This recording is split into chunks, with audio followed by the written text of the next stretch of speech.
The recent gameplay demo for Tears of the Kingdom was absolutely packed with details. In that 10 minutes, we got glimpses of what's changed around Hyrule, to some new enemies, a look at the Sky Islands, Link's abilities, and plenty more. For me, the game's UI held a lot of the most interesting details. Most of the HUD and UI is pretty well the same as Breath of the Wild's, but there are some differences, and having a look at which buttons do what reveals a lot more about the game than people may assume, like the fact that switching arrow types seems to be removed, with the shield icon staying in place when the bow is in use, meaning that we can't, for example, find ice arrows around Hyrule anymore. We have to use materials that we've gathered to make them. It's a small detail, but it will have a pretty big impact on our resource management. There's also some other tweaks, such as coordinates being added to the minimap, which shows Link's longitude, latitude, and elevation. Given that we'll be exploring floating islands in the sky, well, this makes sense, especially since there seems to be different maps between the islands and the surface world below. In fact, that minimap reveals a lot of the most interesting details in this showcase, such as that even though the map seems to not be obtained yet down here on the surface, we still have the full map of the Sky Islands, as well as a faint sort of ghost image of the surface landmass, bridge, and body of water. My favorite detail was one pointed out on Twitter by my friend Triforce Trends, who notes the check marks on the cave entrances being shown on the map, presumably a way to track progress. There's some other symbols present too, such as what looks like a shop icon, this blue icon that could be a fast travel point, not unlike the shrines in Breath of the Wild, or heck, it could just be a shrine outright, and this one that is a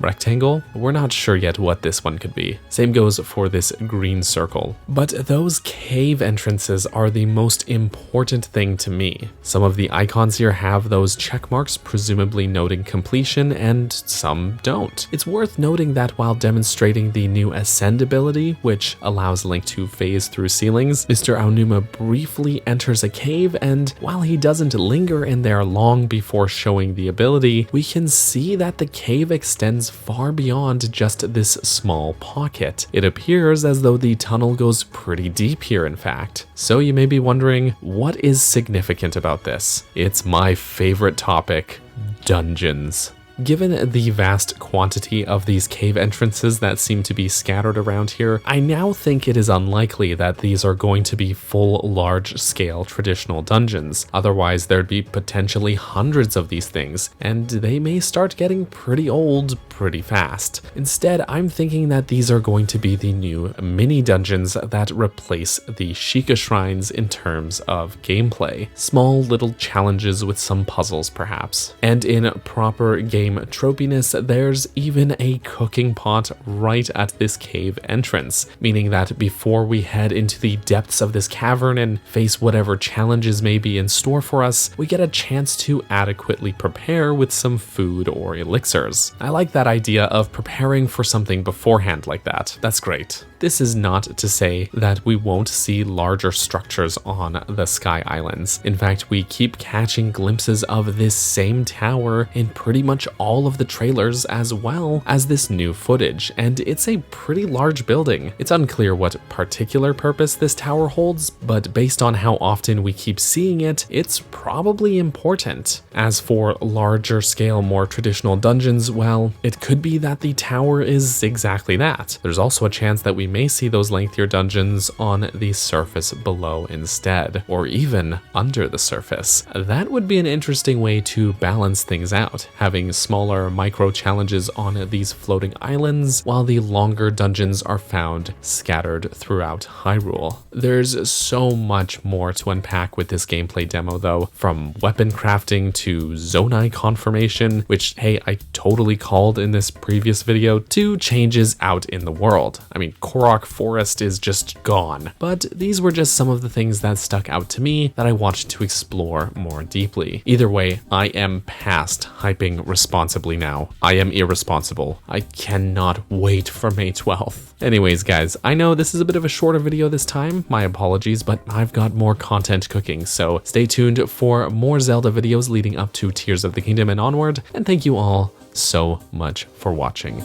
Cheers!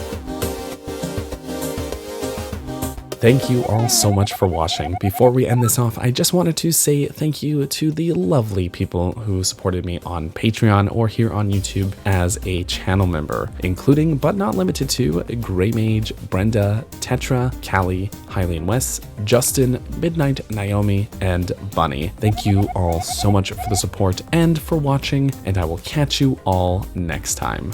Bye-bye.